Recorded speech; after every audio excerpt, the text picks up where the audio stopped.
O nosso próximo convidado vai falar sobre inteligência temporal, Zeitgeist. A gente fala muito na moda, como a moda ela é um reflexo do seu tempo, do espírito do tempo, porque ela está sempre acompanhando, muitas vezes antecipando tendências e coisas que ela está vendo acontecer. É uma conversa constante entre a rua, ou a vida, né, em volta, e aquela criação que está dentro do repertório de cada criador, mas sempre trazendo uma conversa, um diálogo com a realidade, com o tempo, né, com esse espírito do tempo. Então, Gustavo, pedi para você vir. Gustavo. Todo mundo está me ouvindo? Sim? Então a gente vai começar, desculpem o atraso. Acho que esse nosso início tem uma conexão muito grande com o que a gente vai falar agora, porque a minha primeira pergunta para vocês é saber como que está a relação de vocês com o tempo de vocês. Tá. Né? Obrigado, Shelly. Como que é a relação de vocês com o tempo? Alguém pensa nesse assunto? Alguém... A gente estava falando agora de manhã com a Lília sobre futuro, a gente estava conversando sobre o que vai acontecer no mercado de trabalho, quais são os próximos movimentos do ponto de vista das nossas formações, de aprendizagem, de educação. A gente está o tempo todo falando sobre futuro e a gente para pouco para pensar o quanto o futuro ele faz parte, na verdade, desse assunto maior que é o tempo. Meu convite aqui agora para a gente começar eu sei que a gente está num ambiente que a gente está se escutando pelo fone, mas eu queria que vocês virassem para quem está do lado de vocês e comentassem pelo menos uma referência de algo que vocês conhecem que tem a ver com o tempo. Pode ser um filme de ficção científica, um livro, algum evento que vocês foram recente ou que vocês ouviram falar. Comentem com a pessoa do lado alguma coisa que vocês consumiram sobre tempo.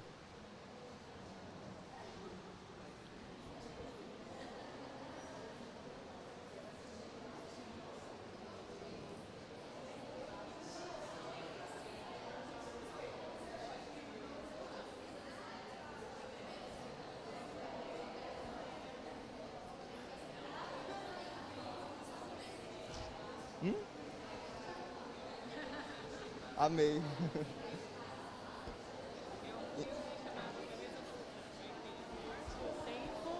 Beleza? Beleza, eu conto. Ah. Aí tem a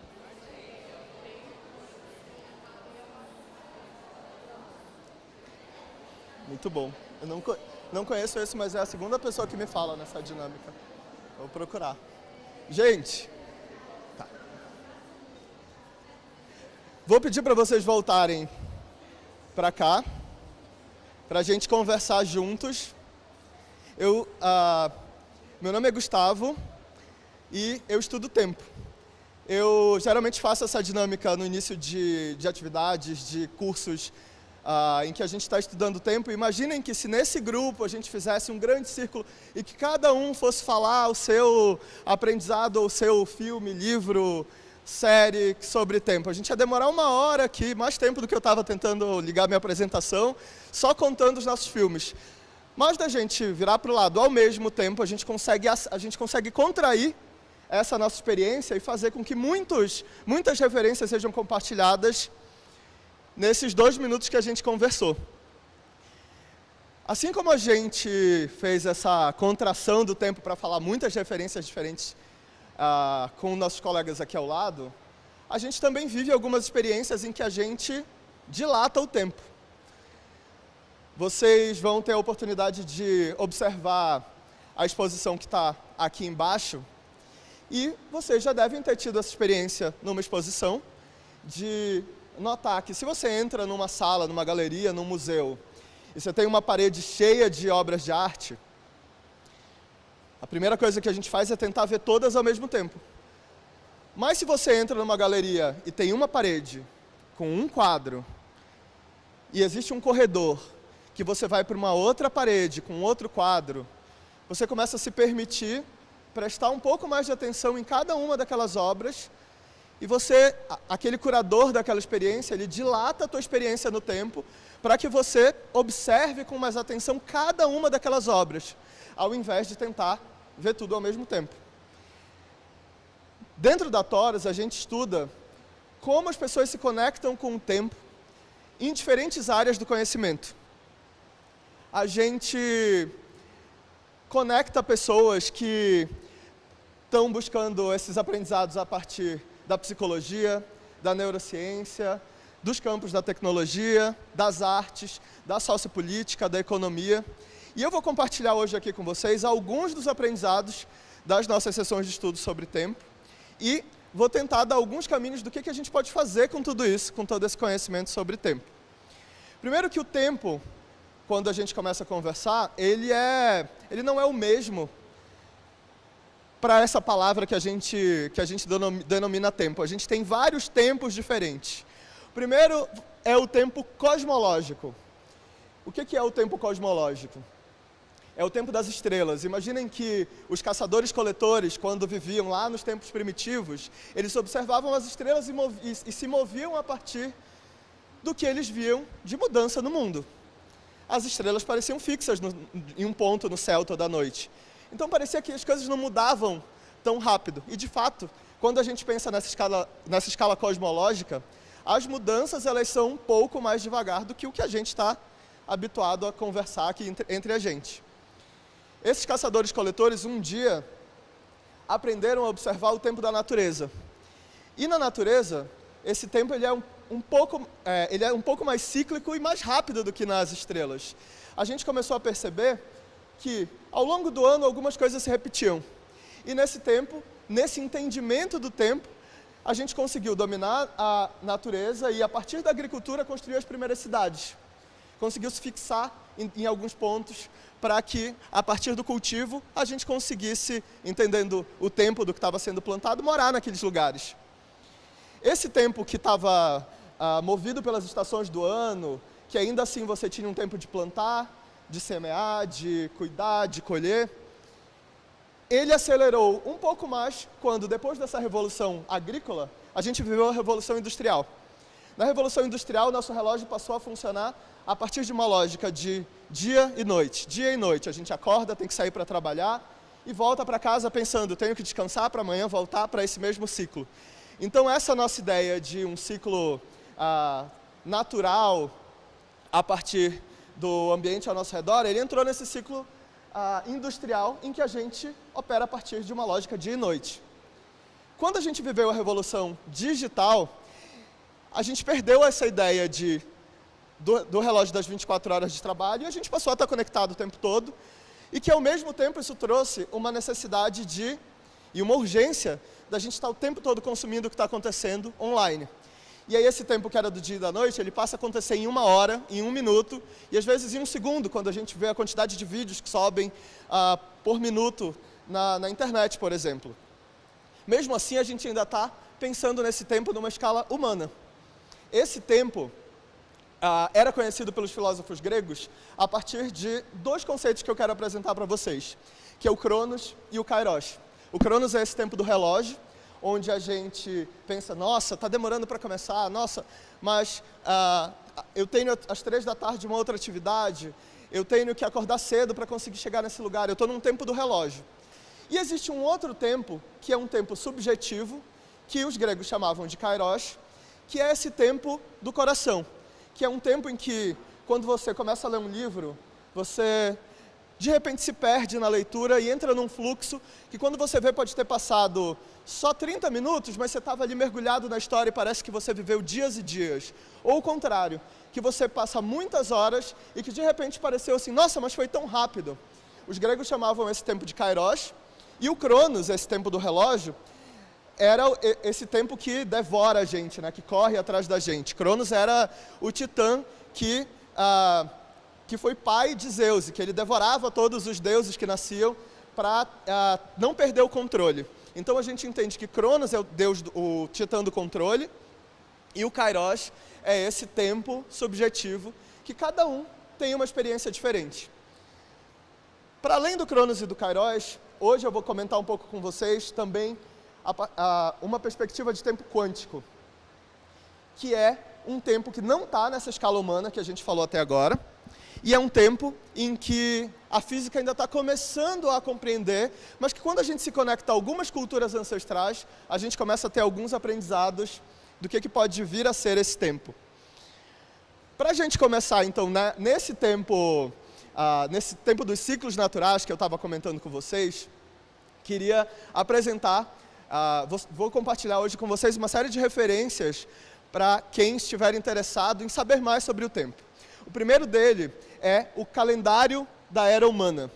O Kurzgesagt é um projeto em que ele busca traduzir, ele é um canal no YouTube que busca traduzir assuntos complexos de forma simples para pessoas que estão acompanhando esse canal na internet. E o Kurzgesagt foi estudar o que aconteceu antes desses 2019 anos de história que a gente conta no calendário gregoriano. Esse calendário é uma convenção. Em algum momento a gente estabeleceu essa contagem.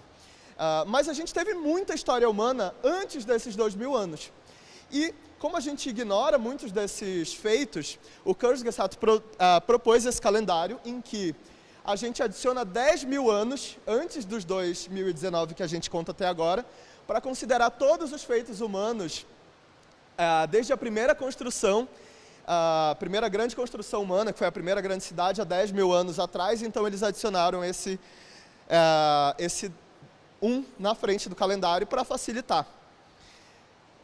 Recomendo a vocês conhecerem o Kurzgesagt, mas mesmo essa lógica de compreender o tempo a partir do que foi e do que é até agora, quando a gente olha essa perspectiva humana, ela vive dentro de uma perspectiva muito linear, onde a gente ouviu em que a gente veio de um antecessor, que antes veio de uma espécie antecessora, e todo mundo conhece esse gráfico em que a gente vê essa evolução das espécies, em que a gente foi se tornando uma versão melhor de nós mesmos até chegar no hominídeo de hoje. Porém, esse gráfico, ele é uma hipersimplificação do que, na verdade, foi um caminho muito mais caótico. A gente, na verdade, se ramificou em muitas espécies, e entre essas muitas espécies, por sinal, uma delas é a que está contando essa história aqui agora. E aí parece mais fácil a gente contar, simplificando e falando só desse tempo mais recente, ou só dessa espécie mais próxima. Mas mesmo esse tempo dos homens, biológico, que eu estou comentando aqui, das espécies, ele também é muito mais múltiplo quando a gente explora, por exemplo, o tempo cultural desses homens. A gente percebe a quantidade de povos que hoje a gente conversa muito pouco entre a gente sobre eles e que compõem essa história que nos trouxe até aqui. Só que esse tempo humano, seja biológico ou cultural, ele é só um pedacinho dessa história. Porque dentro dessa grande biosfera entre animais, plantas, fungos e todos os seres que existem, a gente, se eu der um zoom aqui nesse mapa, a gente está dentro desse pedacinho aqui, entre os animais, e se eu der mais um pouco de zoom, a gente é essa espécie aqui, os Homo sapiens. E a gente conta a história do nosso tempo somente a partir da lógica dessa única espécie. Ou seja, a gente tem um viés muito limitado do que é o tempo do nosso planeta e o tempo do que está acontecendo ao nosso redor. Esse tempo dos homens, ele é conhecido como antropoceno. Essa era em que os homens passaram a interferir no planeta como um todo. Mas já existem autores que dizem que a gente está vivendo o início dessa próxima fase, do momento em que o planeta não será somente dominado pela intervenção humana, mas do que virá a seguir. O James Lovelock, ele é um autor que completou 100 anos agora em julho. E há 50 anos ele escreve sobre as transformações que estão acontecendo no nosso planeta. Ele tem uma teoria super famosa que chama Teoria de Gaia, em que ele diz que o planeta, como um todo, ele é um único ser vivo e que nós somos, assim como o nosso corpo, tem várias células, mas a gente se entende como um indivíduo. O James Lovelock tem a teoria de que o planeta como um todo é um único ser vivo e que nós somos essas células desse planeta. E que a gente ainda só não despertou essa consciência de que todos nós fazemos parte do mesmo organismo. Ainda avançando nessa lógica de tempo. Quando a gente pensa, tá, mas o que é esse tempo que a gente está conversando? Por Aristóteles, tempo é a medida da mudança. Se nada está mudando ao seu redor, você não percebe o tempo passar. Se as estrelas parecem fixas no céu, se o ciclo da natureza demora 1 ano para a plantação voltar, ou se a fábrica tem esse ciclo do dia, ou se a internet te exige estar ali vendo o que os seus amigos postaram no Instagram todo dia, a gente acelera a partir do quanto a gente mede as mudanças ao nosso redor. E o Aristóteles já dizia isso há um tempão lá atrás. Na Torus a gente estuda o tempo porque a gente estuda as mudanças que estão acontecendo no mundo. A gente é um movimento que estuda como as pessoas e organizações se relacionam com o tempo e como elas se relacionam para navegar por essas mudanças que estão acontecendo na sociedade ao nosso redor. Hoje o nosso trabalho é focado em desenvolvimento de estudos do tempo, então a gente trabalha com pesquisa, com curadoria de conhecimento, com consultoria de inovação para empresas e organizações que estão buscando se relacionar com essas mudanças que estão acontecendo ao redor. A gente faz um trabalho muito forte em desenvolvimento de comunidades, porque não adianta a gente só jogar um monte de informação sobre as mudanças e tentar navegar por elas sozinhos, então é super importante a gente aprender a navegar por essas mudanças em conjunto, assim como o James Lovelock sugere, como um único organismo, né? Seja esse organismo uma empresa, uma família, um grupo de amigos, uma sociedade.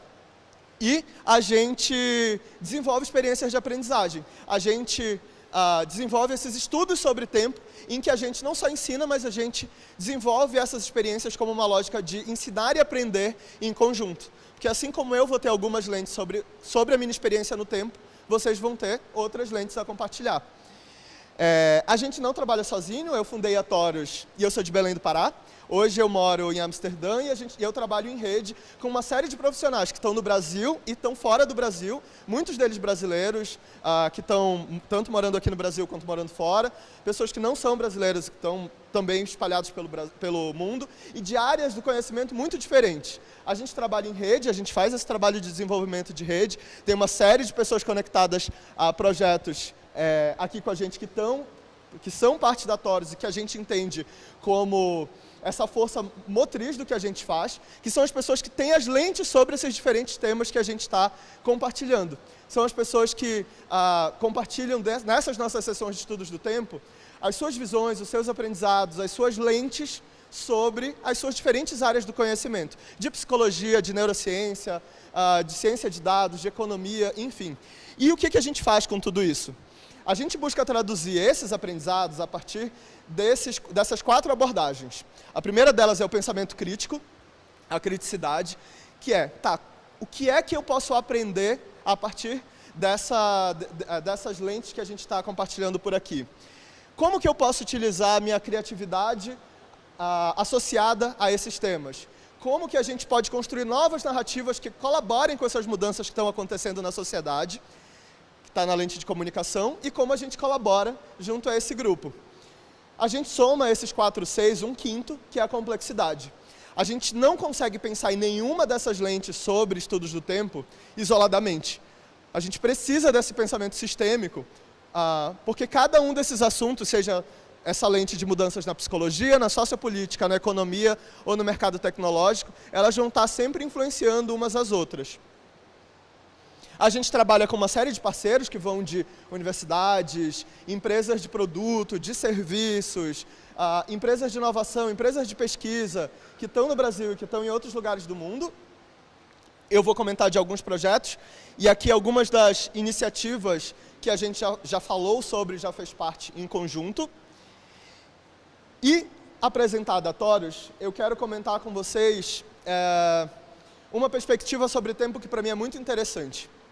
Na mitologia hindu, o tempo é representado como Shiva, a entidade indiana, dançando sobre um rio fluindo.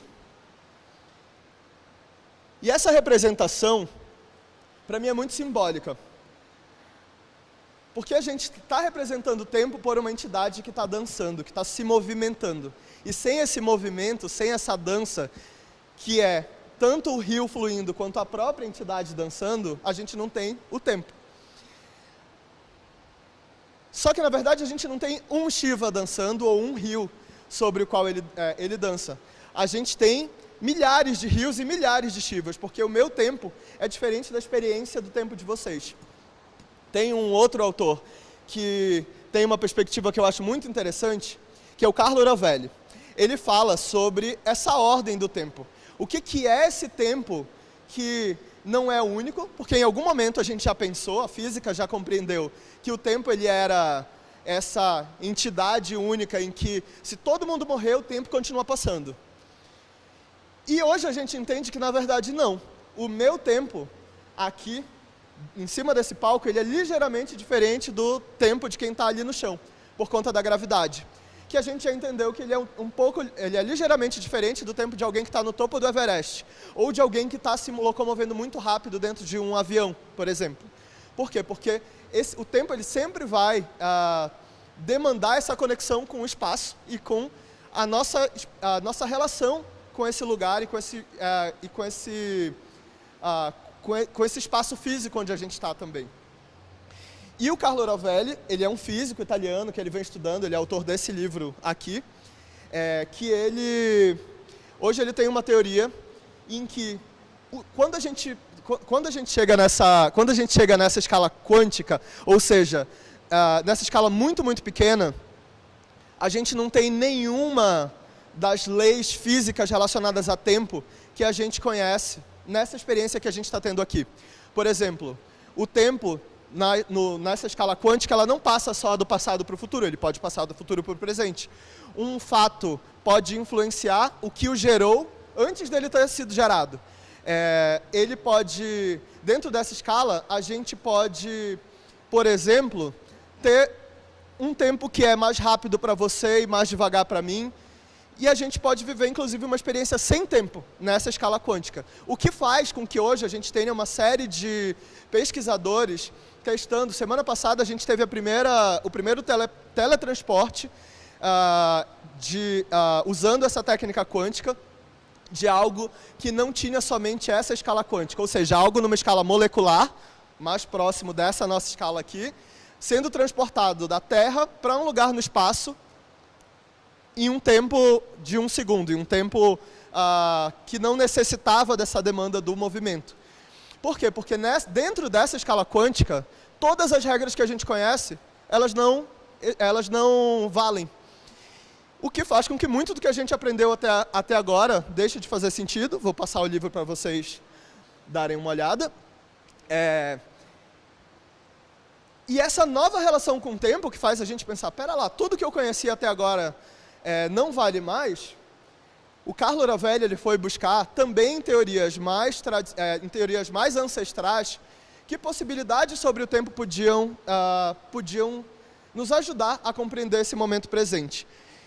E o Einstein já dizia que o tempo, na verdade, ele é uma persistente ilusão, que a gente não consegue provar o que exatamente é isso que a gente está chamando de tempo, mas que esse tempo continua se fazendo presente, porque mesmo o Carlo Rovelli me dizendo que o tempo não existe, estamos aqui envelhecendo, estamos aqui com uma sociedade acelerada, estamos aqui lidando com as consequências desse tempo. Então, o que é esse tempo? É o que eu quero contar agora para vocês. Eu dividi esse bloco da nossa apresentação em dois blocos para a gente conversar sobre o tempo do indivíduo na sociedade, e eu vou compartilhar algumas referências com vocês sobre como a gente pode utilizar esse tempo a nosso favor, e depois eu vou falar um pouco mais desse tempo da sociedade influenciando o indivíduo, e falando um pouco mais sobre Zeitgeist. Sobre o tempo do indivíduo na sociedade. Quando eu estava vindo para cá, eu embarquei lá no aeroporto de Schiphol, em Amsterdã, e lá no aeroporto eu tirei uma foto do trabalho desse artista, que é o Martin Bass. Lá no aeroporto tem esse relógio, em que ele desenha em tempo real as horas. Ele pinta no relógio de vidro e ele apaga minuto a minuto durante 24 horas. E esse é o trabalho artístico dele. Para dizer que ele faz isso em tempo real, mas o que é um tempo real? O que é o tempo de todo mundo? Que tempo é esse de todo mundo? Né? E o que custa esse tempo de todo mundo? O Felipe Zimbardo, ele é um psicólogo que diz que não existe um tempo de todo mundo. Que cada pessoa tem um tempo diferente, que é orientado, influenciado pelo tempo de uma forma diferente. O que isso quer dizer? Quem aqui, com o trânsito que está, quando acordou e estava vindo para cá, pensou, nossa, estou atrasado, nossa, mas se eu tivesse saído mais cedo, ai, que droga, como que eu vou fazer para chegar? E a gente começa a pensar, por que eu fui dormir tarde ontem? Ah, mas eu sempre faço isso, porque eu sempre fico assistindo Netflix até tarde. E aí a gente vai olhar, revisitar toda a nossa vida para trás, e às vezes a gente até está lá esperando a hora do ônibus ou do metrô passar, e até está perdido nesse tempo, e até vê o ônibus passar, e nem presta atenção, porque eu estava na minha cabeça, eu não estava no presente. Eu estava naquele momento orientado ao passado. Tem pessoas que são orientadas ao passado com culpa, como eu comentei agora, em que a gente está, nossa, mas isso sempre me persegue, nossa, mas isso sempre vai acontecer, continua me aterrorizando até agora. E existem pessoas que têm uma relação com o tempo a partir de uma conexão com gratidão a esse passado.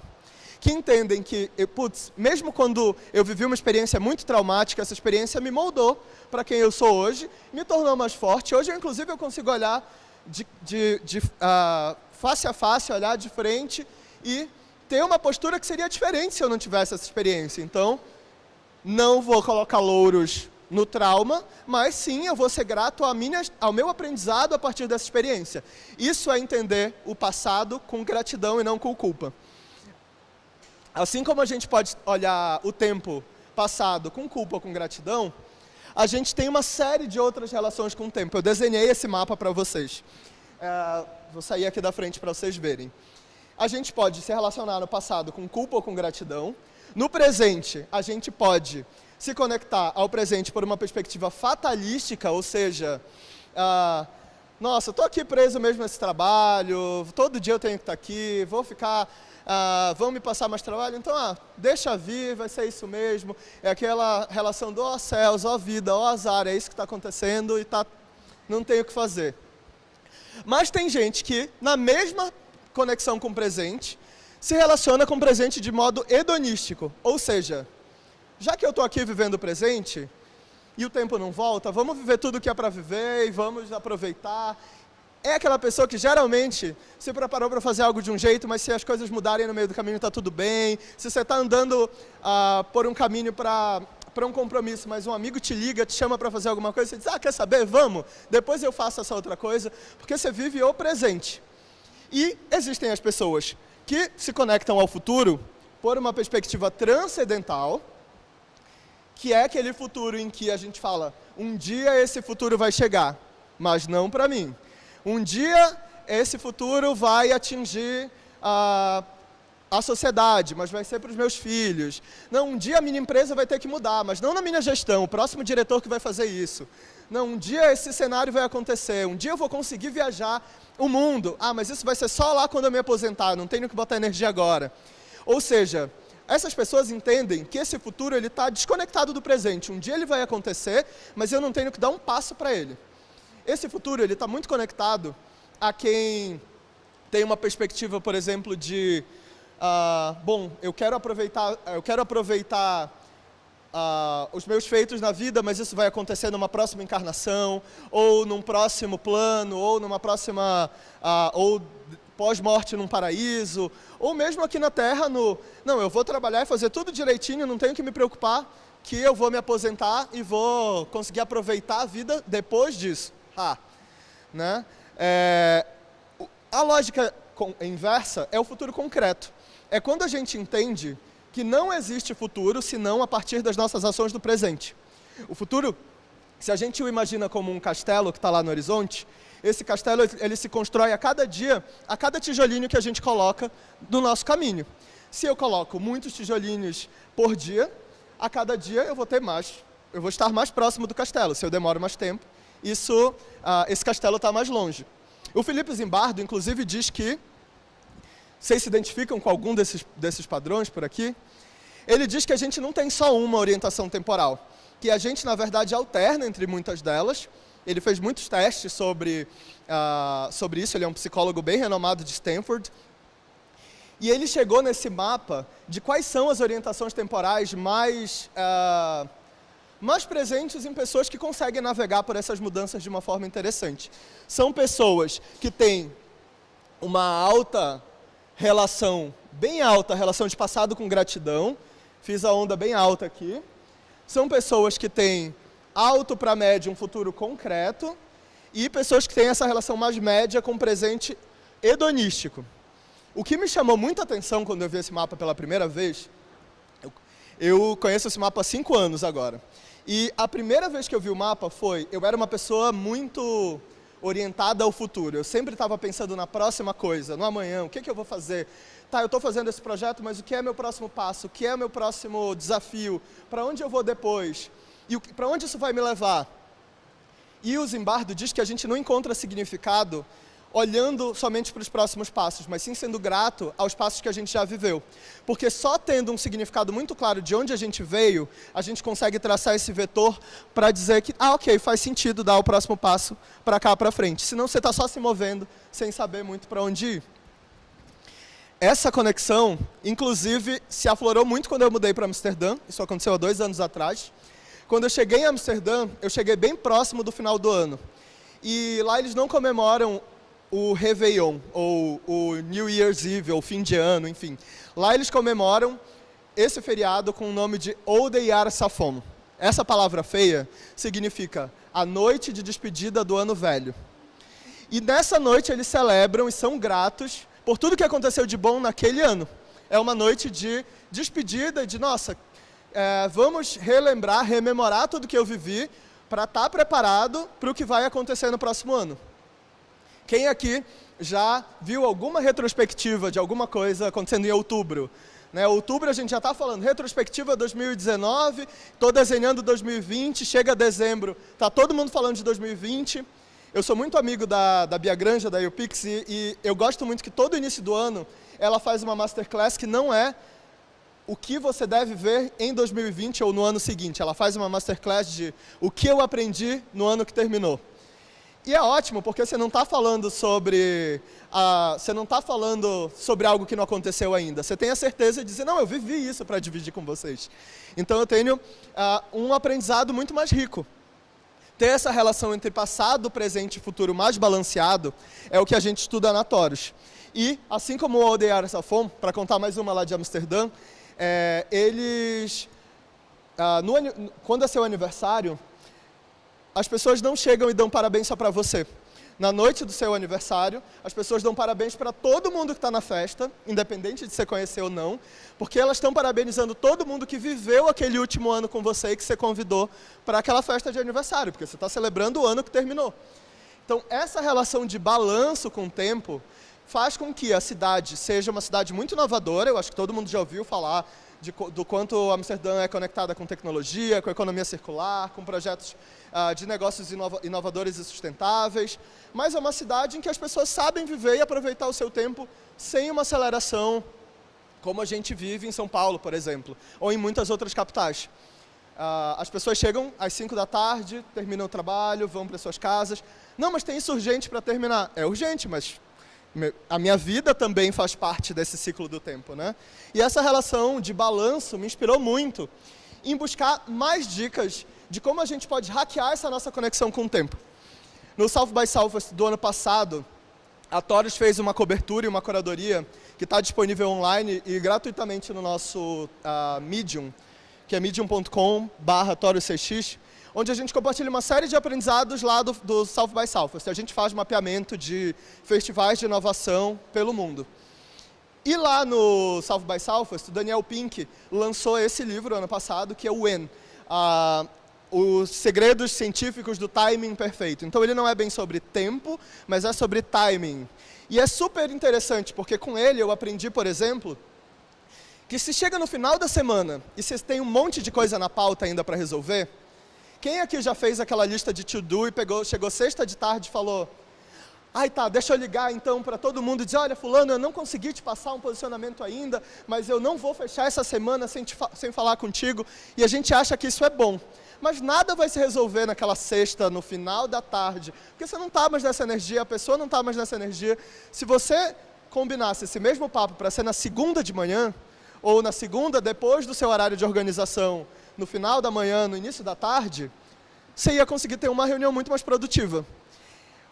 Essa é uma das dicas do Daniel Pink, como, por exemplo, o Neputino. O que é o Neputino? Ele diz que quando você está num momento que você precisa muito render, mas você está muito cansado, você queria descansar, ele tem uma dica sobre timing, que ele toma um expresso, bota um timer de 15 minutos no relógio dele e vai tirar uma soneca, depois de tomar o expresso.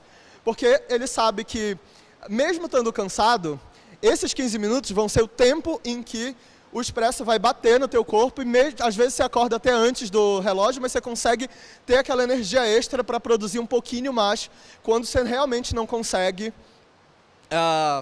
não descansar a tarde inteira, por exemplo, enfim. E a gente que, enfim, chega do almoço e está todo mundo, nossa, como eu faço para render agora? Essa dica dele do Neputino é um dos muitos aprendizados, entre vários outros que conectam a nossa vida pessoal, profissional. Na nossa relação com o tempo, eu também estudo alfabetização midiática, como a gente consome mídia e comunicação ao nosso redor. Porque hoje, cada vez mais, a gente entende que a nossa relação com as mídias está sendo baseada no tempo que você passa conectado a todas elas. A Netflix e a HBO, elas não brigam mais pelo investimento das produtoras. Elas se tornaram as grandes produtoras. Hoje, elas brigam pela sua atenção. E a HBO, que produz o Game of Thrones, que você assiste uma vez por semana, somente durante 2 ou 3 meses no ano, só no domingo, mas no resto dos dias da semana você não tem muito o que ver na HBO, é muito fácil você dizer, vou cancelar a minha assinatura da HBO. Agora a Netflix, que todo dia no celular você está vendo alguma coisa, tem uma série que alguém te falou e um amigo te convidou para assistir outra coisa, está todo mundo falando desse outro filme. Ou seja, você está o tempo todo por lá, então tem mais valor para você. Hoje a gente vive uma época em que a moeda do nosso tempo ela não é mais uma moeda, ela é o próprio tempo. E a gente está aprendendo a converter essa mudança, porque inclusive a gente vende horas de trabalho em troca dessa moeda dinheiro, né? Só que a moeda de dinheiro, como o Mujica fala muito bem, a gente consegue de volta, mas a moeda tempo a gente não consegue de volta. Então a gente não deveria dizer que tempo é dinheiro, porque na verdade o tempo ele vale muito mais do que dinheiro.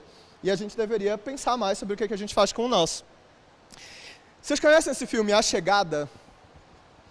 É um filme que para mim é muito, muito legal e que ele diz que para a gente desenvolver uma inteligência temporal, a gente demanda desenvolver novos códigos, novas linguagens. No filme, a personagem principal, ela entende que a gente não vai conseguir compreender a linguagem e o tempo da raça que faz parte do filme se a gente não compreender essa linguagem que para eles é circular, que para eles é um tempo que não é linear, não tem um início e um fim. O início e o fim se conectam e fazem parte de um ciclo. O meu convite aqui é que a gente passe a entender novas linguagens. Na Taurus a gente foi estudar não só esse tempo do presente, do Zeitgeist agora, mas a gente foi estudar como que as civilizações egípcias, maias, as civilizações africanas, as civilizações astecas, as civilizações indígenas brasileiras, como que essas civilizações representavam o tempo. E a gente achou esse ponto em comum em que, tirando essa nossa colonização europeia, esse entendimento que a gente tem desse tempo, cronos, do trabalho, as civilizações que tinham essa conexão mais profunda com a natureza, elas tinham um entendimento do tempo como circular, muito parecido com esse que a gente vê em A Chegada. Na Taurus a gente estuda esse espectro completo, e eu não vou me aprofundar muito nele, porque eu ainda quero falar sobre Zeitgeist para vocês, mas eu queria passar um panorama geral desse mapa do que a gente estuda como esse tempo integral. A gente vive no momento presente, a gente está aqui no momento agora. Existem correntes filosóficas que dizem que só existe o agora, que são os presentistas, que dizem que não existe nem passado e nem futuro. A gente vive agoras atrás de agoras. Existe também a corrente dos eternalistas, que na filosofia é a corrente em que diz que passados, presentes e futuros estão todos escritos e a gente não tem controle de nada, a gente está só vivendo esse tempo que passado, futuro, presente já estão ali definidos. Na Taurus a gente entende um caminho do meio entre esses dois pontos, que é esse caminho da temporalidade, ou seja, dos temporalistas, em que, sim, a gente tem esse mapa amplo de passados e futuros, mas o nosso acesso a ele acontece só pelo momento agora, só pelo presente. O agora, ele é como se fosse esse ponto no meio da tela, em que, quando a gente pensa nele, a gente já está no próximo ponto. Mas se a gente for lembrar do Carlo Rovelli, que eu apresentei para vocês, ele diz que numa escala quântica, esse ponto, ele não é só um ponto, ele é algo muito mais complexo. E esse entendimento de o agora, se a gente amplia, esse ponto que seria o agora, talvez ele tenha algumas finas camadas, que seriam esses outros tempos, passados e futuros, que eu quero comentar com vocês. A gente falou aqui de passado, a gente fala muito sobre passado, presente e futuro. O Zimbardo, ele apresentou para a gente, não 3 tempos, mas 6. Porque ele apresentou 2 lentes de passado, 2 de presente e 2 de futuro. Vou complementar essa lente com mais algumas escalas. A primeira coisa que eu fiz aqui foi ampliar esse nosso entendimento para a gente conseguir ver as diferentes cores aqui desses tempos. O ponto central é o agora. Fiquem comigo. Imaginem que no momento presente a gente está experienciando o mundo, a realidade ao nosso redor. Mas, a partir desse momento presente, a gente também consegue acessar, seja por memórias subjetivas ou pela nossa imaginação, que explora cenários potenciais, passados e futuros. Nessa exploração, a gente pode viver com a cabeça no passado ou no futuro, ou trazer esses passados e futuros como ferramentas para nos ajudar a concretizar algo no presente e construir esses futuros ou rememorar esses passados. Quando a gente começa a fazer isso, é como se essa entidade, tempo que a gente está falando aqui, ela se duplicasse para que de fora de si ela conseguisse se experienciar, ela conseguisse se observar. E esse tempo ciclo, ele, tanto para um lado quanto para o outro, ele vive esse espelho, em que a gente fala de tudo que tem para um lado no passado, se espelha e se reflete também nesse futuro.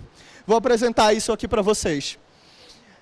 Nesse mapa, a gente tem, primeiro, o entendimento desse todo, que é essa consciência que muitos desses povos ancestrais diziam que essa consciência era tudo que existia, ou seja, essa grande unidade que era uma consciência inteligente que em algum momento criou, decidiu se experimentar e criou esse plano e essa realidade que a gente vive por aqui.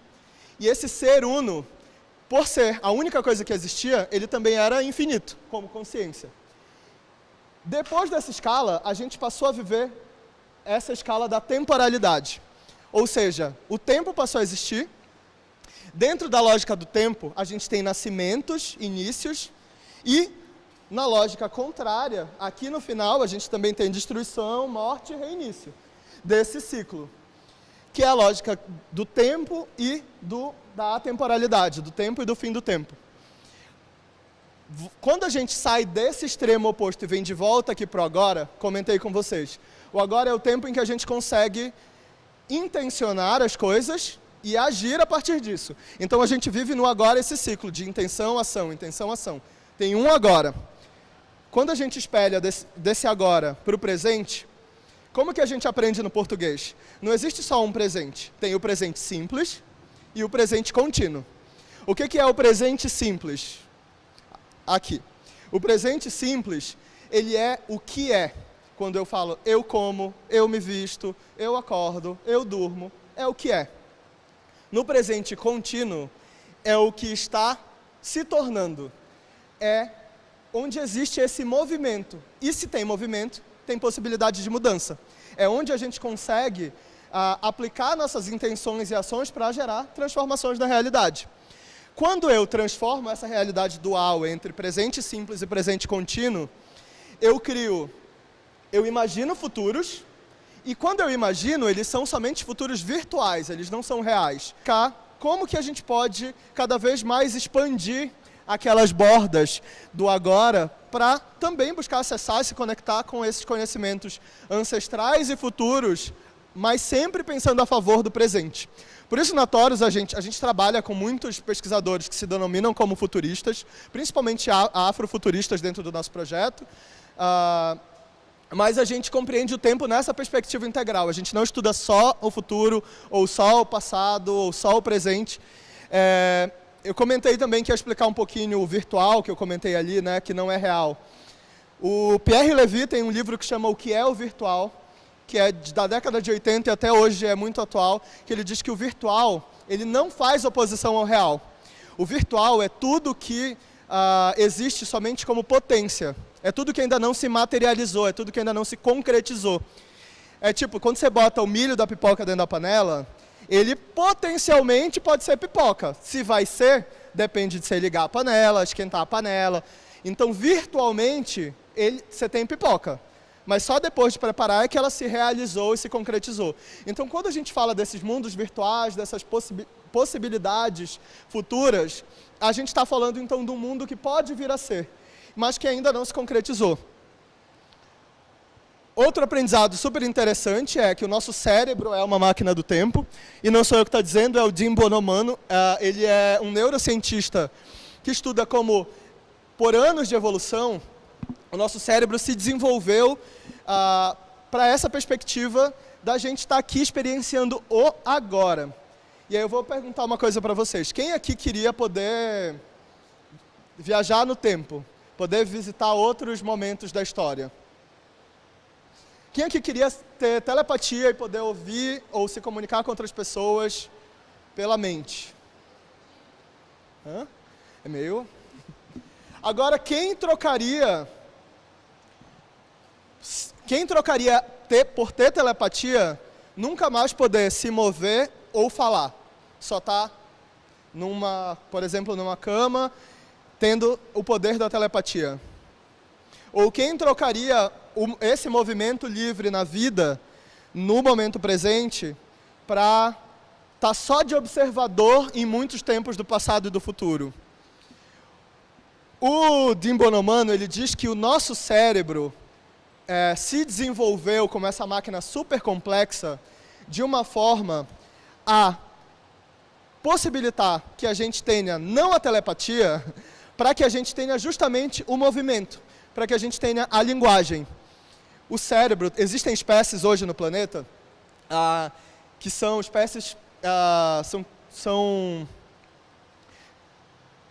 uma espécie primitiva de estrela do mar, em que ela se fixa, quando ela nasce, ela nada e se fixa numa pedra.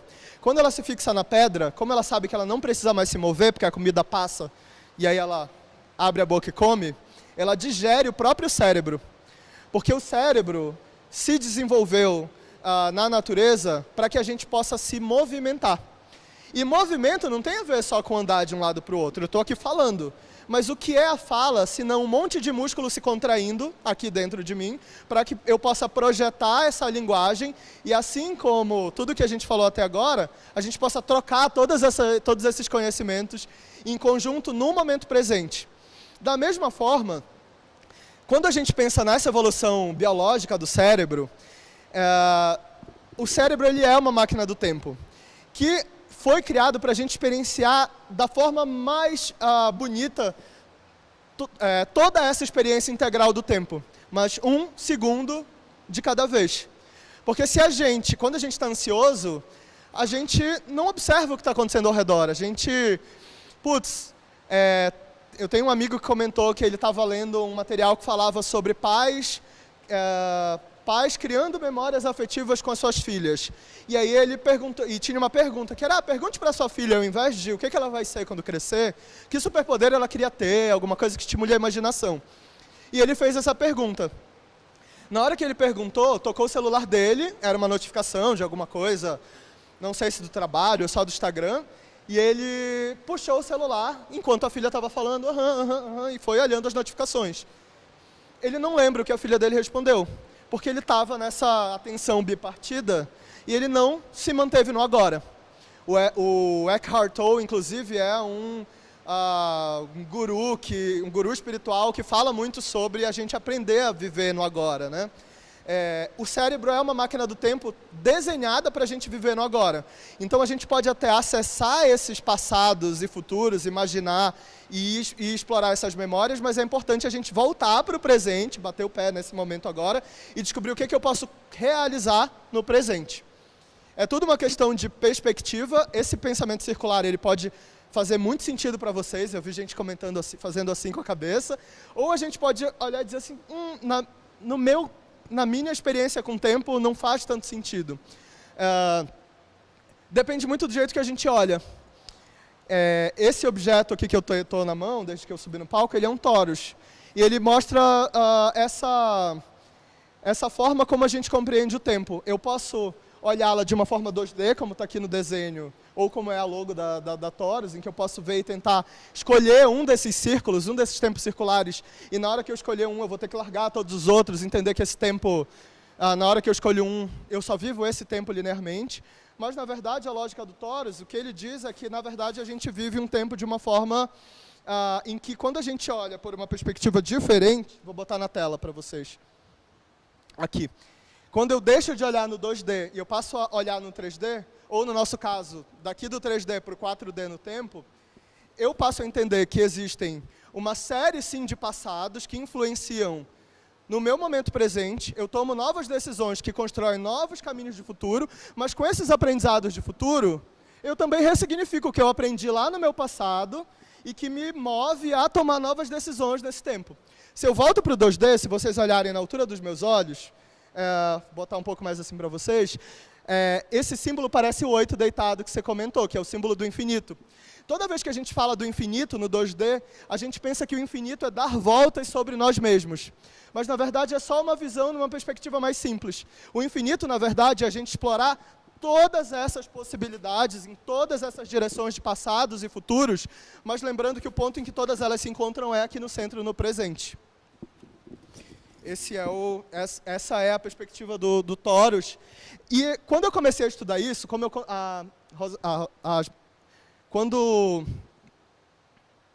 vou voltar um pouquinho. Minha formação foi em comunicação, design, tecnologia, e eu trabalhei por muito tempo nesse mercado, auxiliando marcas, muito focado nesse contexto de zeitgeist, da indústria, do mercado, dos profissionais, mas eu sempre tive esse interesse muito grande por tempo.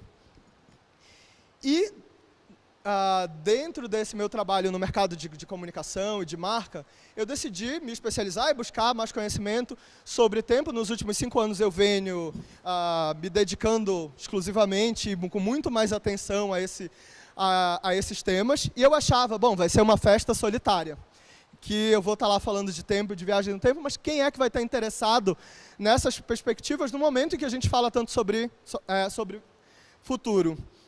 Eu descobri que em 2009, o Stephen Hawking ele organizou uma festa para viajantes do tempo. E essa é a foto da festa dele, essa festa aconteceu, só que ele não convidou ninguém. E no dia seguinte da festa, a festa foi no dia 28 de julho de 2009. No dia 29, ele publicou em todos os jornais o convite. E ele espera que um dia viajantes do tempo possam ler essa notícia e ir lá visitá-lo. Parece, que incrível, né? Parece uma história solitária, inclusive a história que eu compartilhei com vocês, mas eu encontrei outros viajantes do tempo e parceiros que também estão estudando essas perspectivas. Essa imagem aqui, ela faz parte de uma organização que chama Time Machine Organization. O que eles são? Eles são um consórcio, ou seja, um grupo de organizações em conjunto, que começaram em Veneza e que hoje se expandiram por toda a Europa, que estão mapeando um Big Data sobre o nosso passado, para a partir disso a gente tomar melhores decisões para o futuro. O que chama Assassin's Creed. Esse jogo é da Ubisoft e ele reproduz momentos da história. A Ubisoft ela faz parte do Time Machine, eles estavam lá, inclusive, apresentando. Eles fazem parte porque dentro do Time Machine a gente pesquisa as histórias desses lugares na Europa no passado e eles usam isso para construir os 3D dos jogos. Ou seja, os 3D eles são fiéis à história. E, para essa perspectiva, eles decidiram, inclusive, construir versões educacionais dos jogos, em que você não precisa lutar, enfim, participar da história, você pode só viajar naquela simulação e ver como era o Egito Antigo, por exemplo. Essa é uma entre muitas das iniciativas do Time Machine. A gente tem hoje pesquisadores que estão desenvolvendo algoritmos que, por exemplo, leem livros que nunca foram abertos. Imaginem um livro que está muito antigo, que se abrir ele vai se desfazer. Dentro do Time Machine estão se desenvolvendo scanners 3D, que por meio de raio-x, você consegue ler cada uma das páginas do livro nas suas diferentes densidades sem nem abrir o livro. E digitalizar todo esse conhecimento. O mesmo com pergaminho, porque o algoritmo consegue pegar a curvatura do papel antigo. Só que essas letras, em muitos dos momentos, são conhecimentos que a gente não... línguas antigas que nem todo mundo conhece. Então, via iniciativas crowdsourcing, tem pessoas na internet traduzindo em tempo real o que estava dizendo nesses algoritmos. Essa iniciativa, esse mapa resume muito bem. Hoje a gente vive esse cogumelo informacional. Eu gosto muito desse mapa. A gente tem muita informação digital sobre o presente, mas quanto mais para trás, mais isso vai virando uma tripinha muito fininha. Porque a gente não tinha esse hábito de guardar, tem livros que se perderam, tem informações que estão só na mão de poucos. O que o Time Machine faz é expandir esse cogumelo, ou seja, digitalizar mais conhecimento sobre essa herança cultural, e a partir dessa digitalização, com mais informações sobre o passado, a gente consegue, inclusive, simular o que a gente não teve acesso. Porque, às vezes, eu não tenho acesso a uma informação de uma cidade, mas uma outra cidade que talvez passou com um barquinho por ali, registrou alguma coisa que pode me dar uma pista. E eu posso simular esses caminhos. O Time Machine usa isso não só para ter melhores informações sobre o passado, mas para a gente também discutir no presente como a gente pode ter uma melhor relação com o tempo. Ao longo do mês de setembro, eu recebi os principais PhDs do Time Machine para uma série de sessões em que a gente traduziu para uma linguagem não científica o que eles fazem. Essas sessões elas estão em inglês, elas estão disponíveis online nos perfis da Torus, mas o que a gente fez? Em todos os projetos da Torus, a gente traduz também, a gente faz uma transferência dessas credenciais em artigos também em português. Então, a gente tem tudo que eles falaram também nesses artigos no nosso Medium. E o que a gente... que estão aqui, né? E o que a gente aprendeu? Dentro desse universo do Big Data, a gente está, hoje, construindo... Olha só o espelho de novo. A gente está construindo um mundo espelho. A gente está construindo essa virtualidade, essa simulação de tudo que tem aqui ao nosso redor. Uma possibilidade da gente não ter que ir para o Egito, para experienciar o Egito. E da gente talvez não ter nem que ter que experienciar essa sala somente da mesma forma, né? Como a própria exibição, a instalação aqui embaixo, que mescla essas tecnologias. O Magic Leap, ele é uma ferramenta, só para dar referência para vocês, se vocês quiserem ir atrás, o Kevin Kelly é um dos maiores pesquisadores de tecnologia do mundo hoje, ele é um dos editores da Wired, e ele é o autor dessa teoria do Mirror World, que é usada mundialmente. O Magic Leap é uma empresa de tecnologia que trabalha com realidade aumentada e que hoje eles já estão trabalhando no 2.0. Que o que é? Eles dizem que a gente tem o mundo físico, a gente tem a internet, que é o mundo digital, mas eles estão construindo, via realidade aumentada, novas camadas que vão se sobrepor ao mesmo mundo físico, criando o que eles estão chamando de Magicverse. Imagina você estar aqui e você fala, nossa, que tinha que fazer buscar um documento no outro lado da cidade. Opa, não, o documento chegou porque eu não preciso me deslocar fisicamente para assinar algo, enfim, ou para resolver algo, para falar com alguém. O Magic Leap é um exemplo excelente, mas a maior parte das empresas de tecnologia hoje estão desenvolvendo alguma frente em realidade aumentada. O Facebook, inclusive, tem uma frente de realidade aumentada e virtual bem interessante nesse sentido. O que faz com que a gente aproxime cada vez mais o que a gente entendia como ficção científica da realidade. O sci-fi está virando sci-fact, né, em que a gente vê... eu gosto muito desse filme, que é... As atuações não são tão boas, mas eu gosto dos exemplos que eles trazem, que chama Valerian e a Cidade dos Mil Planetas. E nesse filme tem um deserto que as pessoas colocam óculos e elas saem andando no deserto. E não tem nada no deserto. Mas quando elas estão com óculos, elas estão num mercado que tem um monte de coisa acontecendo e barulho. Tipo a gente aqui, que está todo mundo no fone, mas na sala só se escuta a minha voz. No mercado é a mesma coisa, está tudo acontecendo na realidade virtual, a sala está vazia. E quando você chega na saída do mercado, no caixa, Você bota numa esteira, igual esteira de aeroporto, o teu produto virtual, ele anda numa esteira, só que ele sai como se fosse teletransportado no filme, na realidade concreta, na outra ponta. E o que é isso, senão uma impressora 3D muito boa, né, que materializou o que era digital. Então, o sci-fi está cada vez mais se aproximando do sci-fact. Para fechar esse tema sobre a nossa relação do tempo, do indivíduo que está se transformando, quando eu estava vindo para cá, eu sabia que eu ia falar muito sobre linguagem, e eu passei por essa porta. Tem esse artista que é o Laser 3,14 lá em Amsterdã, e tem a ver com o ângulo que os matemáticos colocam ali no Yin e Yang que eu trouxe para vocês. E eu achei curioso, eu assisti uma apresentação dele no TED Amsterdã no passado. E aí eu falei, olha que legal, eu nunca tinha visto pessoalmente nenhum grafite dele, nenhuma pichação dele pela cidade. E aí eu vi que tinha um papel ali no canto. Eu disse, ai, nossa, deixa eu ler de perto o que é esse papel. E tinha tudo a ver com o que eu vim falar por aqui. O papel dizia, a gente morre, e talvez esse seja o significado da vida. Mas a gente constrói linguagem, e talvez essa seja a forma como a gente mede a nossa experiência na vida. Vou voltar. E eu acho que essa nossa conexão com linguagem é muito forte para a gente entender que não tem só passado, presente e futuro. Tem presente simples e contínuo, tem memória, tem imaginação. A gente tem que encontrar novas palavras para dar conta de tudo isso que está acontecendo hoje ao nosso redor, de tão complexo. Para não deixar vocês na mão do ponto de vista do que está acontecendo na sociedade, eu trouxe também esse bloco para a gente fechar. Existe essa cidade na Noruega em que eles decidiram abolir o tempo.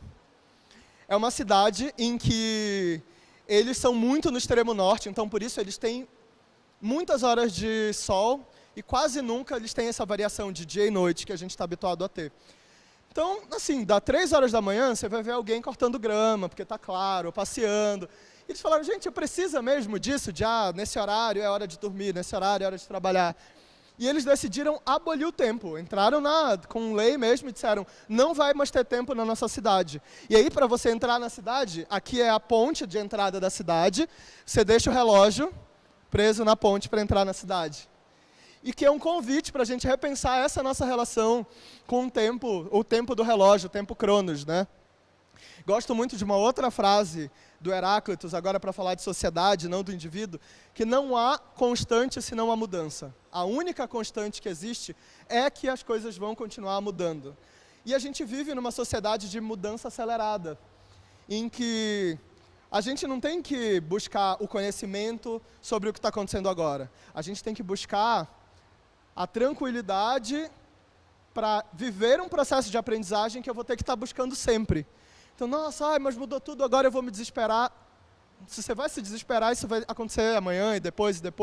É melhor a gente, enquanto comunidade, aprender a navegar essas mudanças de uma forma tranquila, do que achar, não, eu vou correr porque aí eu vou dominar a próxima e acabou. Não, porque vai mudar de novo, né? Só que hoje, nesse passo acelerado, a gente vive o que o Giorgio Agamben, um filósofo italiano, diz que é um deslocamento do tempo. Todo mundo que se entende como contemporâneo, a gente que está aqui, que se dispôs a vir aqui conversar sobre o que está acontecendo no tempo, a gente não se identifica exatamente com o que está acontecendo ao nosso redor hoje. E ele diz que todo mundo que é contemporâneo é quem não se relaciona exatamente com o que o tempo é no presente. Porque o que ele é no presente já é um vestígio, uma imagem do que ele foi, do que alguém fez ontem. E a gente está o tempo todo querendo construir o próximo passo. Então é como se a gente fosse esse relógio um pouco deslocado do seu eixo. Nesse mapa, eu tenho uma visão crítica que eu compartilho com todo mundo, inclusive com os meus amigos futuristas, que é a esse futuro limitado a um viés tecnológico. A um viés tecnológico quando não entendido a partir de uma abordagem humanista. Quando a gente fala da tecnologia só por uma abordagem tecnicista. Quando a gente busca entender a tecnologia como o que serão as ferramentas possíveis, os usos possíveis dessa máquina, quais são as atualizações que ela vai ter daqui para frente. Qual é o impacto que ela vai ter na humanidade? Como a gente vai se relacionar enquanto humanidade com essas tecnologias? quando a gente só fala da tecnologia tecnicista desprovida da humanidade, acontece um futuro em que a gente... Vou mostrar aqui para vocês. Que é um futuro em que a gente conseguiu prever a invenção dos carros autônomos. Lá na década de 70, tinham futuristas que já falavam sobre isso, mas a gente não conseguiu prever a entrada das mulheres no mercado de trabalho. Minha apresentação está fixa, mas essa imagem ela é um GIF. E ela mostra que a gente conseguia imaginar a TV vai mudar, o trabalho vai mudar, o carro vai mudar, mas as relações serão o homem sustentando a família, casamentos heterossexuais monogâmicos, em que a lógica hierárquica de trabalho continua, em que o capital continua sendo a base do que move esse trabalho. Ou seja, é muito fácil para a gente botar uma tecnologia nova tipo Jetsons e dizer que tudo vai ser diferente, mas não pensar o que isso implica do ponto de vista humano.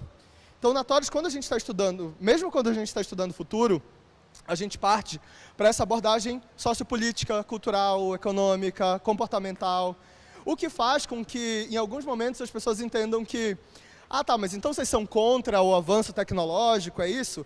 E para isso, trago esse livro, chama O Futuro do Novo, ele é super recente também, de uma editora que é especializada em tempo, e que ela fala que se a gente entender que a gente não pode questionar o que está acontecendo no momento presente, ou seja, se a gente não puder questionar a tecnologia, ela se torna automaticamente um elemento autoritário da sociedade.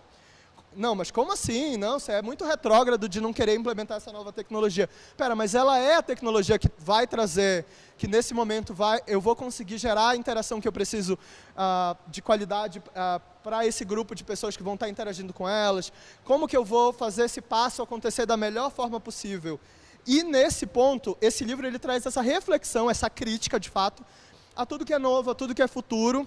E é ótimo, porque sim, só com a crítica ao que é o novo é que a gente vai desenhar o próximo novo, né? Então eu acho ótimo fazer esse tipo de reflexão.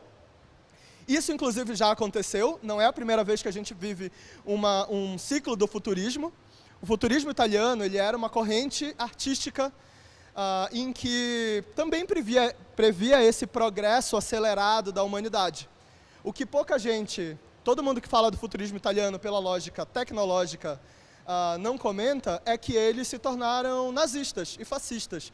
Porque nesse caminho do progresso a qualquer custo, se alguém diz que pela tecnologia tudo bem descartar parte da humanidade, não, mas é em prol do progresso. E esse movimento já aconteceu. Então, tem um livro publicado sobre esse caminho do Manifesto Futurista Italiano. E o caminho aqui é para que a gente estude o tempo nessa perspectiva mais integral.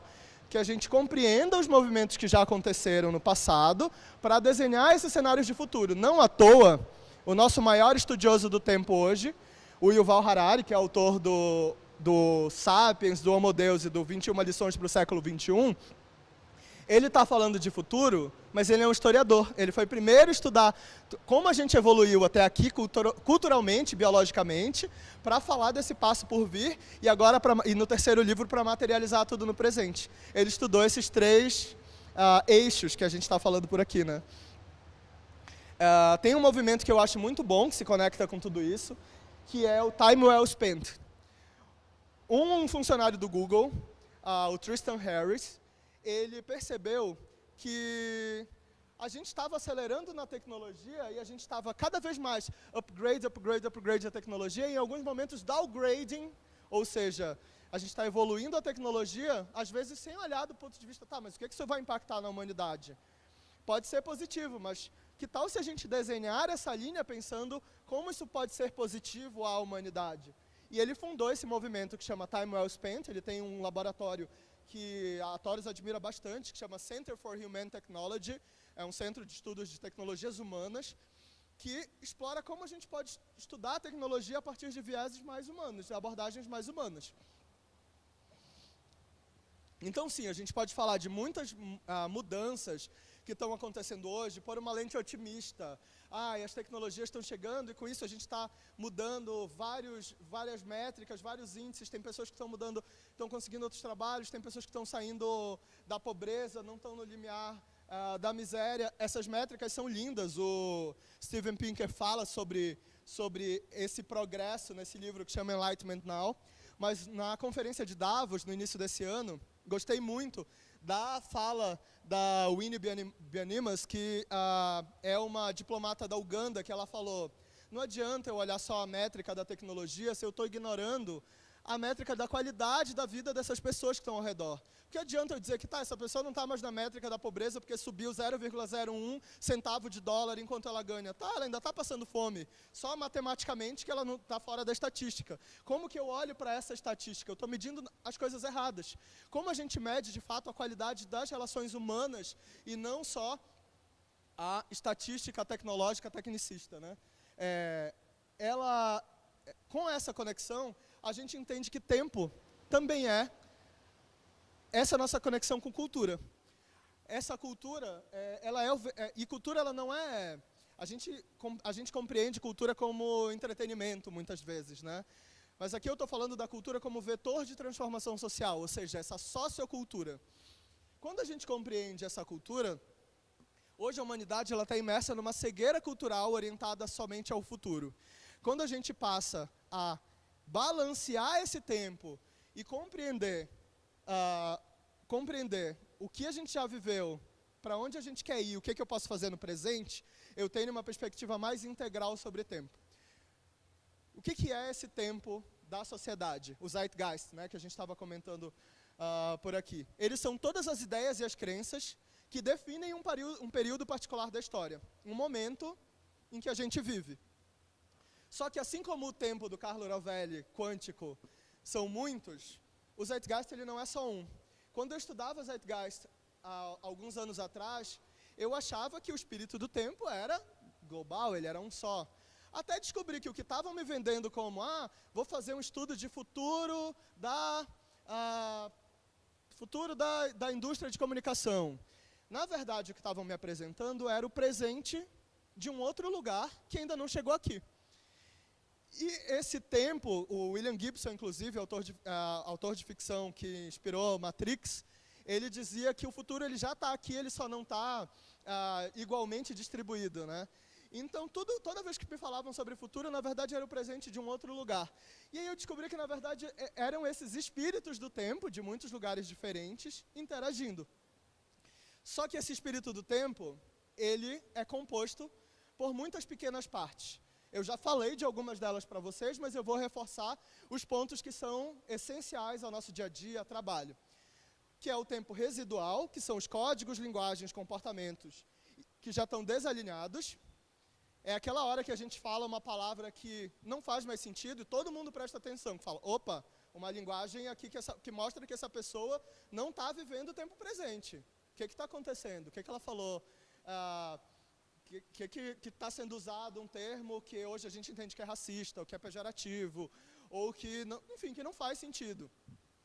São esses tempos residuais. Tem um tempo dominante, que é o tempo do momento presente, códigos culturais que definem a realidade ao nosso redor, que para mim é um dos que a gente mais tem que ter atenção, porque justamente por ser dominante, a gente não questiona. É o que está dado ao nosso redor. Então a gente fala, não, mas as coisas são assim, né? Mas é assim que as coisas estão funcionando na sociedade. O tempo dominante é o próximo residual. Então a gente tem que estar o tempo todo prestando atenção quais são os códigos que deixam de fazer sentido e também estar atento a quais são os tempos emergentes, ou seja, as evidências desses novos códigos que vão moldar as próximas linguagens, comportamentos e culturas. Estou te dando um trabalho, né? Nesse meio do tempo entre tudo isso, Bauman diz que a gente vive um interregno, que no italiano é o reino do meio. O interregno para os italianos era aquele momento em que um reinado acabou, o rei morreu, mas a gente não tem um substituto ainda, a gente não sabe quem vai ser o próximo monarca. E aí o império todo, a sociedade inteira fica assim, nossa, o que vai acontecer agora? A gente não sabe, porque o que estava ali não faz mais sentido, mas o novo ainda não chegou. E a gente está vivendo meio que um momento assim, né? Um momento em que é uma época regressiva, que a gente vê umas coisas que não fazem sentido acontecendo ao redor na sociedade, mas é uma transição para o avanço que está por vir. E muito inteligente, o Bauman já falava disso há muito tempo, né? E por que é importante a gente fazer esse entendimento entre passado e futuro? O Jorge Santayana é um pensador que diz que aqueles que não podem lembrar do passado estão condenados a repeti-lo. Ou seja, se a gente estiver só orientado ao futuro, só a próxima coisa, alguém já passou por isso, se duvidar, a própria sociedade já passou por isso, a gente vai cair no mesmo erro. E não significa que a gente vai virar nostálgico, significa que a gente vai estar aberto a cometer novos erros, que a gente vai aprender com o que já aconteceu e, à medida que a gente vive novas coisas, também gerar essa memória e legado como aprendizado para as próximas civilizações. Isso, para mim, foi um dos aprendizados mais bonitos sobre tempo. Entender que, quando a gente desenha o nosso futuro, na verdade, eu não estou desenhando o que vem à minha frente, eu estou desenhando o que será meu legado para as próximas gerações que utilizarão como um conhecimento ancestral. Então, o que é passado ou futuro, né, dentro dessa lógica. Outro aprendizado importante para mim é a gente entender que o mercado ele é uma expressão da sociedade, e nunca o contrário. A gente não pode entender, não, porque a sociedade é o público consumidor do mercado, então o zeitgeist é moldado a partir do que o mercado está dizendo que precisa acontecer na sociedade. Lembrem sempre, como parte da sociedade civil, que a sociedade é quem molda o mercado, e não o contrário. Se a gente reforçar essa linguagem, esse aprendizado sobre o tempo, a gente não cai nesse cenário congelado no tempo que a gente vive hoje, né? Quando a gente olha para o tempo ao redor, a gente vive um cenário de crise climática global, os protestos acontecendo pelo mundo, pautados por uma ativista de 16 anos, falando coisas que assustam grandes nomes da política mundial. A gente vive um momento em que a Amazônia passou a ser pauta em questões que já influenciavam, impactavam a Amazônia há anos e há décadas. A gente tem um grupo de estudos notórios e que semanalmente a gente discute uma dessas pautas sobre Zeitgeist. E a gente fez um encontro com uma pesquisadora que há 16 anos faz mapeamento sobre queimadas de origem humana dentro da floresta e essa relação de impacto que a gente está gerando, né? E é muito interessante como agora a gente está falando de pautas que, na verdade, elas deveriam ser contínuas para a gente. E que elas não deveriam deixar de ser presentes amanhã também, né? Eu participei desse festival lá em Amsterdã, ele chama Beyond Next. Para quem não sabe, Amsterdã é uma das cidades mais conhecidas por ser uma das cidades mais circulares do mundo. E o que é essa circularidade? Parece, é de ser quadrado e de ser circular. Quadrado é tipo o antigão e circular é o moderno? Não. É o que a gente antes chamava de sustentável. Hoje, ser só sustentável não faz mais sentido. Porque ser sustentável faz sentido num mundo em que você tem balanço entre o que você produz e o que você descarta. Só que hoje a gente já vive assim, a gente já está no déficit, a gente já está no cheque especial do planeta. Então a gente precisa viver, na verdade, um cenário de impacto positivo, de climate positive, e não de sustentabilidade, não de balanço. Circularidade é quando eu penso essa cadeia como circular. Eu penso um produto que sairá da minha fábrica já pensando em como ele vai voltar. Até a Coca-Cola está produzindo, hoje ela está com uma campanha, esqueci de trazer essa foto, jogando a responsabilidade aqui para o outro lado. Mas, ao mesmo tempo, nesse cenário de impacto, é um cenário em que a gente passa a dizer, cara, se tu não vai fazer essa outra parte porque tu quer que a marca faça tudo e tu vai jogar no chão, é melhor não comprar. Como a Patagônia, como várias outras marcas têm se posicionado dessa forma. E no festival Beyond Next, que eu recomendo vocês seguirem, o CEO da Ansim fala desse impacto do que está por trás do preço do que a gente compra, né? Ele comenta que um trabalhador da H&M numa fábrica em Bangladesh ganha $86 por mês. Se a H&M dobrasse o pagamento de cada trabalhador, o custo de uma camisa seria de 16 a 33 centavos mais alto. Se eles aumentassem o custo da camiseta de 12 a 25 centavos, isso faria com que o trabalhador ganhasse um salário mínimo. De acordo com esses cálculos, se a Zara pagasse salários dignos aos trabalhadores das fábricas, um par de jeans custaria apenas 23 a 50 centavos a mais. Isso poderia significar que 20 mil crianças entre esses trabalhadores, crianças que têm entre 5 e 14 anos, que são forçados a trabalhar em Bangladesh, teriam a possibilidade de voltar à escola em um ciclo vicioso de pobreza que acabaria para 387 mil famílias que trabalham nas fábricas fornecedoras da Zara. E é uma coisa que na hora que a gente pega ali a peça de R$20 e pensa, ai, nossa, é baratinho e que bom para a gente não pensa nesse preço que não está sendo visto, né, que não está sendo pago, que é um impacto que é de todos nós. Dentro dessa mesma perspectiva, desse mesmo impacto, recomendo muito o livro Economia Donut, que fala sobre essa perspectiva da economia circular, que tem se instaurado. Quando eu peguei meu último voo para cá, aliás não, foi para essa conferência na Alemanha, no finalzinho tinha um asterisco que dizia assim, se você marcar aqui, você compensa a emissão de carbono do seu voo. E aí você paga extra 50 centavos de euro. Eu fiquei, gente, por que isso não está embutido na passagem? Por que é um negócio escondido no final? E a diferença é isso, é 30 centavos, 25 centavos. Só que a gente ainda deixa isso como opção. E a gente não vive mais um cenário de mudança climática. Não, a gente vive um cenário de crise climática global. E nesse cenário da sociopolítica, do comportamento da sociedade, é importante a gente olhar para esse cenário mais complexo, que pode ser otimista, mas eu vejo pela lógica da utopia possível. Como que a gente constrói isso a partir do presente? Por isso a gente desenvolveu uma iniciativa que chama Navigators. É uma iniciativa onde a gente navega por essas mudanças em curso do Zeitgeist, mas não só pela lente da tecnologia. A gente fala sobre comportamento, cultura, sociopolítica. A gente leva essa iniciativa para pessoas e organizações dentro de marcas.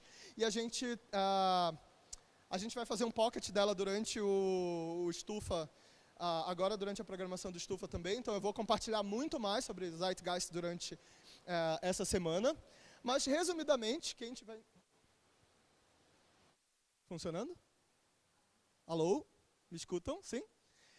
Mas o que a gente faz a gente ajuda organizações dentro do Navigators a navegar por esses desafios e oportunidades do século XXI, mostrando para eles tudo isso que, quando a gente chega com um relatório bonito para falar, olha só como você vai implementar essas tecnologias, ou você vai usar essas tendências de comunicação, ou você vai compartilhar esses movimentos, como tem um cenário mais complexo por trás.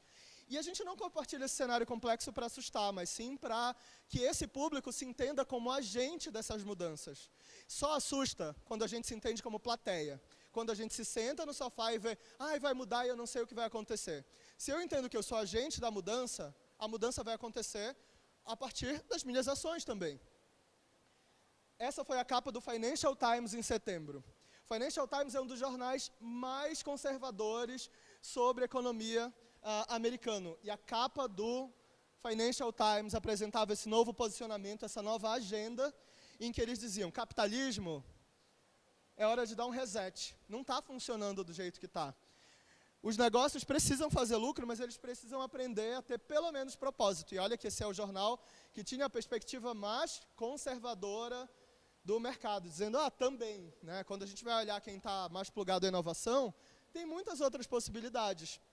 Aqui a foto do jornal para dizer que aconteceu, que foi em setembro. A Nancy Fraser, ela vai mais longe. Ela é autora de um livro que chama Feminismo para os 99%, que ela fala que a maior parte dos movimentos hoje que dialogam com minorizados, com povos historicamente minorizados, falam somente com essa 1% da camada, que é quem já tem direitos, quem já estava numa camada mais privilegiada, e aí que vai entrar na empresa. Tá, mas quem nunca teve acesso a toda essa estrutura até hoje? O que a gente faz? Ela tem esse livro, Feminismo para os outros 99%, e ela é autora desse livro que chama The Old is Dying and the New Cannot Be Born. O novo está morrendo, o velho está morrendo, mas o novo ainda não nasceu. Esse livro não está publicado ainda no Brasil. Quem quiser ter mais aprendizados dele, eu tenho um monte de notas de aprendizados das sessões de estudo. Posso super mandar por e-mail, tem meus contatos no final. Mas a visão dela foi uma das melhores apresentações para mim do que está acontecendo nesse momento sociopolítico do mundo. De como enquanto a gente está brigando por direitos de um lado, por reconhecimento, o capital do outro lado está se mantendo como sempre foi. E é como assim, joga uma isca para eles brigarem ali do outro lado e a gente está... Só que o dinheiro mesmo continua parado nos mesmos lugares. E é por isso, inclusive, que governos extremistas criam situações em que falam, vamos cortar os direitos de todo mundo. Tipo, joga ali uma isca para todo mundo olhar para o outro lado, para não notarem que eles estão dominando um outro cenário, né? Estou chegando no final. A Nancy Fraser, para mim esse é o resumo do livro dela, uma das frases que eu mais gosto, ela diz, o neoliberalismo, sob qualquer pretexto, não é a solução, mas o problema. O tipo de mudança que a gente exige hoje só pode vir de um outro lugar, de um projeto que, no mínimo, vai ser anti-neoliberal ou, se não, anticapitalista. E tal projeto só vai se tornar uma força histórica quando incorporado em um bloco sociopolítico contra-hegemônico, ou seja, quando as pessoas se unam para instaurar essas mudanças, para legislar e realizar essas mudanças. Essa frase, que é a capa do livro da Nancy, não é dela, ela usa, inspirada no Gramsci, que é um autor que, assim como Bauman, fala sobre esse interrênio, né, esse momento em que a gente sabe o que a gente não quer mais, mas a gente ainda não sabe muito bem o que vai vir depois.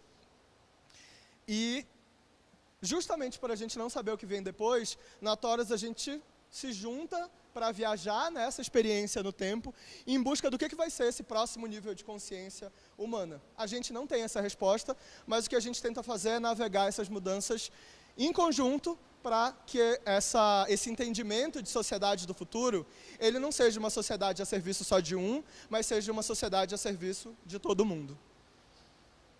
Já que a gente está falando do poder de mudanças, é super importante a gente lembrar que mesmo um único indivíduo, mesmo quando em uma tentativa de silêncio, pode gerar uma mudança enorme ao redor do mundo. Porque nada é mais poderoso do que uma ideia cujo tempo chegou.